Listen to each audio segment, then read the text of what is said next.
So my name is Justin Ziemba. I'm a urologist at Penn, and on behalf of my colleagues from our CHOP Penn Center for Machine Learning, we're going to talk about today mostly our conceptual model and our framework for our work on using machine learning analysis to really apply that to diagnostic imaging so that we can help support clinical decision-making for renal stone disease. My colleagues, who I'll mention towards the end, are going to have a more technical presentation tomorrow on the actual machine learning models that we're using. But today we really wanted to discuss the paradigm that we're trying to improve upon in how we make decisions for kidney stones. So let's just take a hypothetical case. This one won't be too difficult for all the clinicians out there, but it's a 54-year-old woman. She comes in and she has acute onset left flank pain. She has a history of kidney stones. So for most of us who treat kidney stones and most urologists and other physicians, this is a pretty easy one here. History of kidney stones, pretty common symptoms for kidney stones. This is most likely a kidney stone. So that's what our differential diagnosis is, and that's what we're going to be working for in our hypothesis. But how are we going to actually diagnose her? Well, we're lucky enough that there is evidence-based guidelines produced by the American Urological Association that help us make that decision.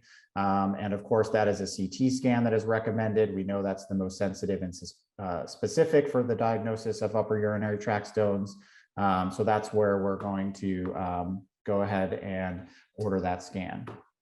So now that we have the scan, of course, we're going to look at that information. We're going to get the images, and from a clinical perspective, we're going to scroll through and we're going to look, and what we're going to extract from that information from the images is most likely the stone size, location, and potentially number of stones, depending on if that's applicable or not. And then we're going to use that information based on our clinical training and what's happening with the patient in front of us, and we're going to try to provide them treatment recommendations. And so again, we're lucky enough that we have evidence-based guidelines, and that's where we should always turn. And in this case, we're going back to those same guidelines, and they really make most of the treatment decisions based on location and size. So those are the two features that we're most often extracting from our clinical imaging, in this case, CT scans, and providing that to interpret and then use that to counsel our patients and ultimately select the right treatment modality. Generally speaking, we're thinking about medical expulsive therapy or trial spontaneous passage, and then our surgical therapy options. We're not going to get too much into that today, but those are the kind of two broad categories. So when we're really thinking about our medical expulsive options, this data is derived from one of the clinical trials that was done relatively recently, looking at tamsulosin versus placebo coming out of the emergency room and looking at if that facilitates a stone passage, which is a common treatment modality. And there's been some pretty robust studies here in the States as well as in Europe trying to answer this question, which has been a practice for a long time. This, I think, provides some of the best data on if on stone passage, whether with the medication or without. And here we see the breakdown based on those two features I've been mentioning, location and size. We know that for the upper ureteral stones, passage is only about 50-50, lower ureteral stones significantly higher. And then, of course, based on size, which makes intuitive sense, larger stone, lower chance of passage. And then for much smaller stones, much higher. And then we can think about number as well. Obviously, if you have multiple stones, it's going to be harder for you to pass that multiple times because each one of those is sort of a separate event. The similar criteria applies for our ureteroscopy, which is one of our treatment modalities for ureteral stones as well as renal stones. And here, this is data extracted from a nice retrospective study where they independently reviewed CT scans after the surgery. So pretty good rate of understanding what stone material is left behind after the surgical intervention. And here you can see kind of the same trend. We see smaller stones, much higher stone-free rate, larger stones, much less robust ability to clear it. And then, of course, based on location to some degree in the upper urinary tract. And then if you have multiple stones, obviously more difficult to clear that.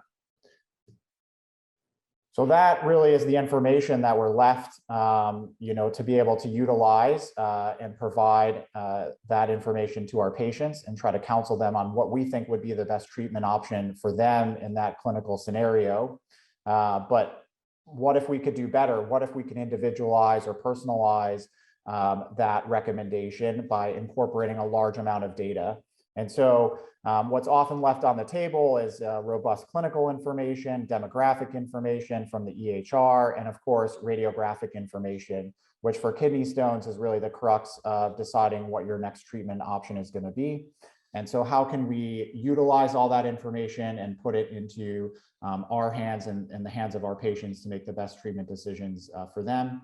Well, one of those tools is machine learning, which utilizes information from large amounts of data where the machine can learn on itself, similar to how humans learn. And so that is a very robust tool that can gather all this information much quicker than any one person could do, either in the clinical environment and as well if you're talking about the research environment with much larger data sets. It's just not possible for humans to capture all that information in a timely, efficient way. But with computers and specifically machine learning, we can begin to do that. And so that's where our program and our research portfolio comes in, where we're trying to really use this tool to take that data and apply it to clinical decision-making for kidney stones. So what if we expanded the features that we're looking at when we get that CT scan? I mentioned earlier that, I personally do a lot of kidney stone work, and so do my colleagues. And I know some in the audience do as well. For all intensive purposes, again, when we review the CT scan with a patient in front of us, we're looking at stone size and location.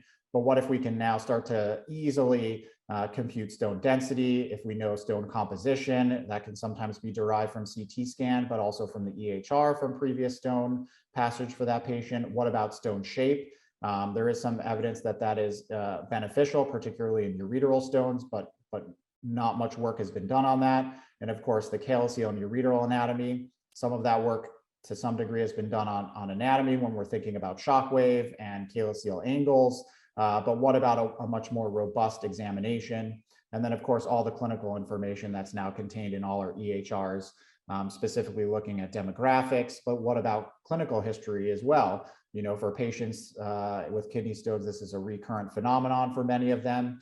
And so if we have information on sizes of stones that they've passed previously, we can use that information to interpret how they might, how a new stone might be solved.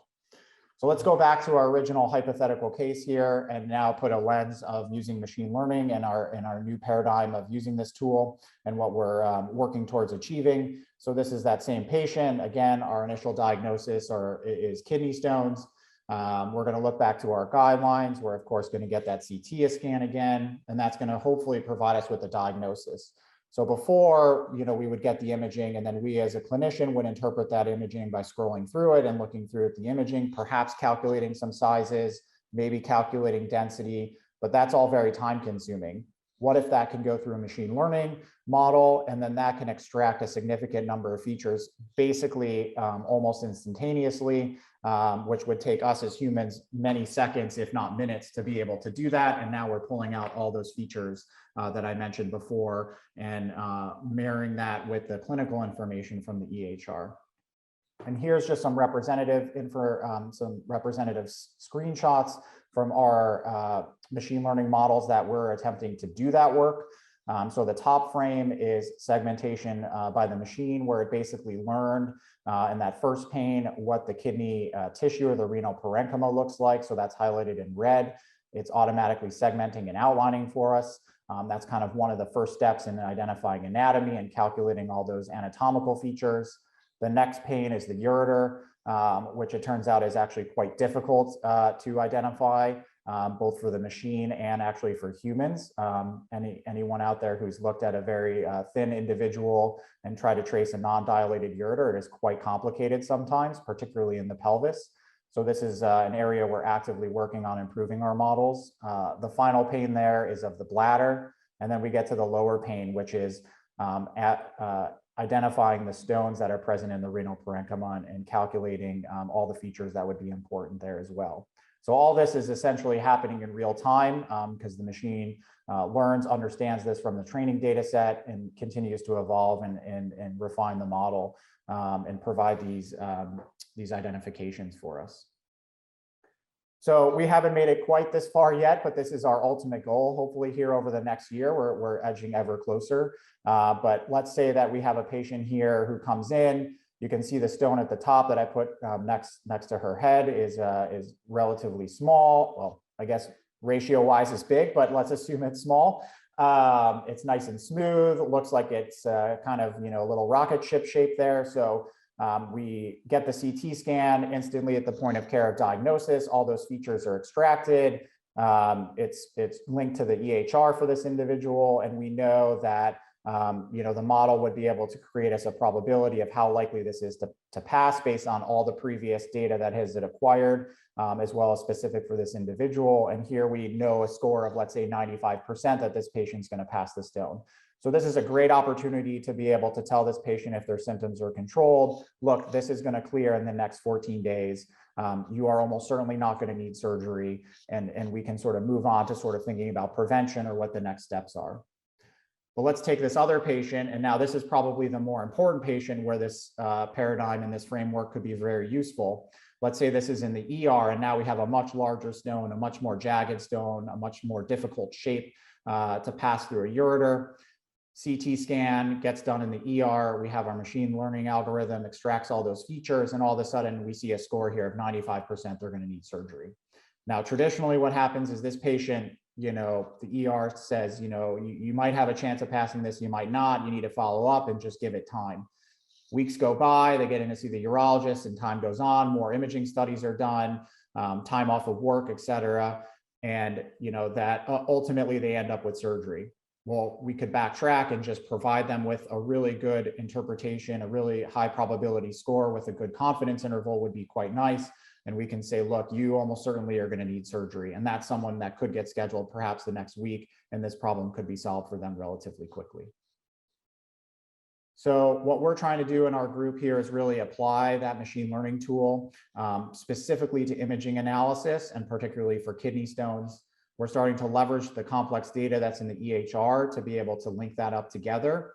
Right now, we're just in the infancy of getting our models appropriate for segmentation of the renal and calyceal anatomy. Identifying stones isn't that complicated, but joining that with the renal anatomy and ureteral anatomy still is a challenge, and so we're refining our models.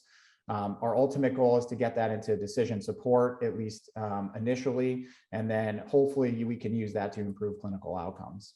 I should also point out that this is a collaboration between our adult institution where I'm an adult urologist, and then our PI, Greg Tasian, who's a clinical and research pediatric urologist. So we're trying to capture the entire lifespan here between children and adults, because kidney stones affects all of them. And then we have our machine learning scientist, Dr. Fan, who's one of our co-PIs, his grad students, and then we have some of our residents, medical students, and fellows that are part of this team as well. So spanning the lifespan of training here as well, trying to put all this together and provide a clinical context, and joining that with the more difficult computational and machine learning context. So that is all I have to present today. And I will put another shout out for my colleagues, Dr. Fisher and Lee, who will be talking tomorrow about the more technical aspects of our machine learning model and how that works and how we're applying it actually to the image analysis.